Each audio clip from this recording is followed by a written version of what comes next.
Alright, let's clear Annihilation 22, Decaying Wastes, with the high-end AFK strategy. And the map, enemies from this map, this Annihilation is based on the enemies from Chapter 11. We don't have the boss, so it's really simple Annihilation. This is the squad we're going to use. Basically a traditional multi-block Vanguard, then Ifrit, Hoshi second skill, Thorns, your best sniper, caster, Wandering Medic, and anyone who is able to kill this tree at the beginning. This one. So you can deploy Thorns down.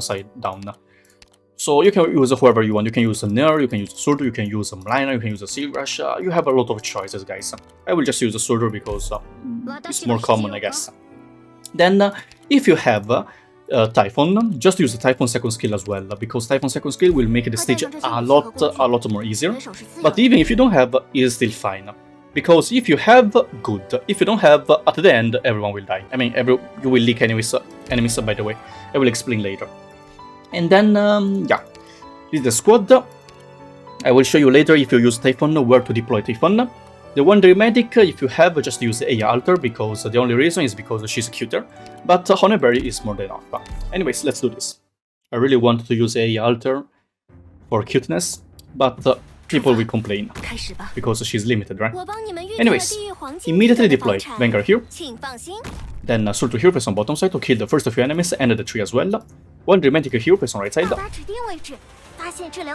Activate Surtur skill.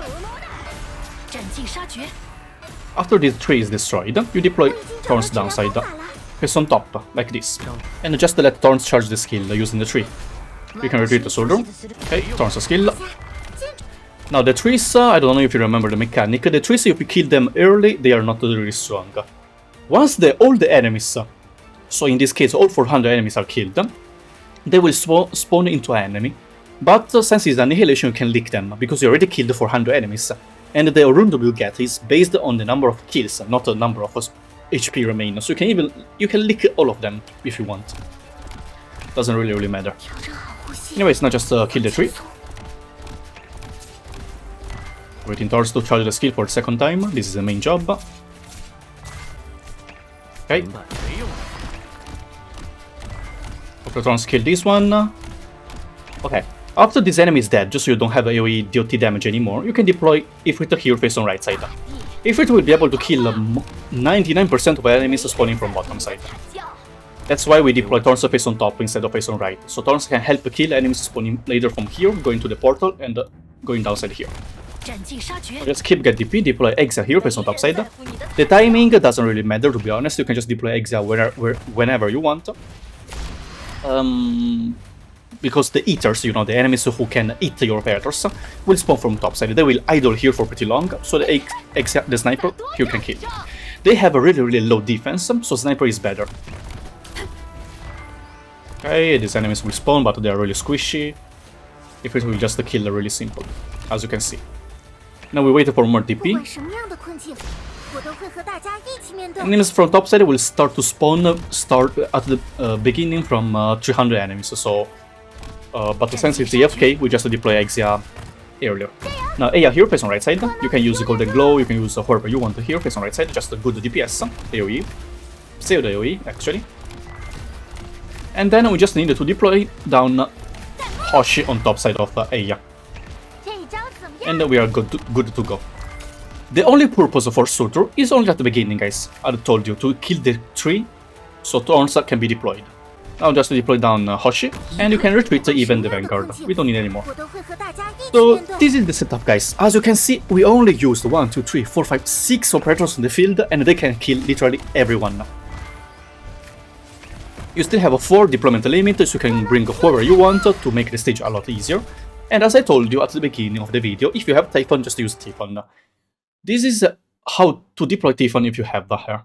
Just here, on this tile, in front of the Wandering Medic. Ifrit will not take any damage from the enemies, because no one can hit her. That's why we don't need the healing, actually, to heal her. Just pay attention to don't let this type of enemies, because some of them will spawn from bottom side as well, to go too close to her. Because if they dies here, the radius can still hit Ifrit. If you want, you can add a Sarah second skill here, just in case, but you don't really need. At least my maximum level Ifrit without a module, if you have the module even better, can kill all of them before they can reach here. Now, I was saying, just deploy Typhon here on bottom, in front of the Wandering Medic, activate 2 times the skill, and she can cover basically these tiles, helping you to kill enemies coming from topside, killing the drones, killing a lot of enemies. She's really, really good.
Okay guys, this is the last wave.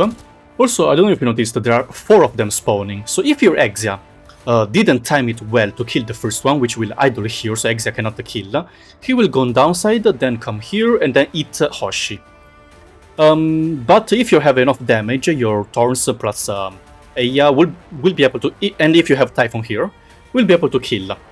Just in case, I say, in case your operators didn't kill the Eater, so the Eater actually ate Hoshi. So let me just make it an example. I mean, let's emulate that Hoshi got eaten. You can still do it. No need to worry. But if you have here, how to say, Typhon, just like I showed you at the beginning, the screenshot, Hoshi will survive 100%. So even if Hoshi gets killed, is fine, because after Hoshi gets eaten, your person will kill the enemy. You can just redeploy Hoshi down. But if you're lazy, you can still AFK till the end. No need to worry about that. Also, here Ifrit loses a bit of HP, but it's totally fine because of the poison here. We have last 3 enemies, which are the 3 Dorns, and thank God they doesn't spawn the red enemy. Because the red enemy actually does a lot of damage even to Thorns. So now our Eya plus Ifrit will be killed by the Thingy, the spawnings, but our Thorns will survive, because Thorns is really tanky. And Thorns will kill all the 3 drones. Of course, you don't have to worry about this if you had a repeat Typhon here, based on right side. Also, if you don't use Typhon, you can deploy Scalter here to make everyone stronger here, Eya and Exia, or just slide by one the Wandering Medic, so the Wandering Medic can heal Ifrit. As you can see, Eya gets killed, but it's totally fine. Thorns doesn't really take that much damage from the drones, and can slowly kill the drone.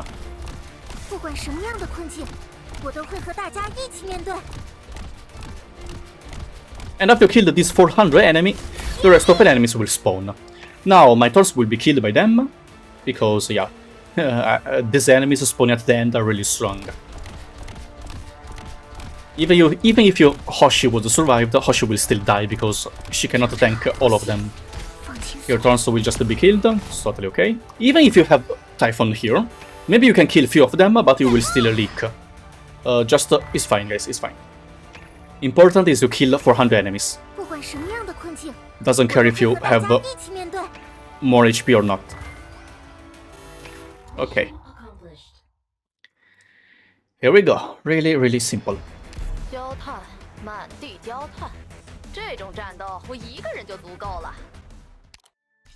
Kill 400 enemies. Not kill 400 enemies and survive with 10 HP. So you can still get all the rewards, and you can still do the auto-deploy ticket as well. It still counts you, gives the maximum amount of random. So it's perfect. Now let's take the rewards. A lot of them. We can also get the middle. So that's it, guys. Hope this video helped you to complete the Annihilation 22. Thanks for watching, and see you in the next video. Bye!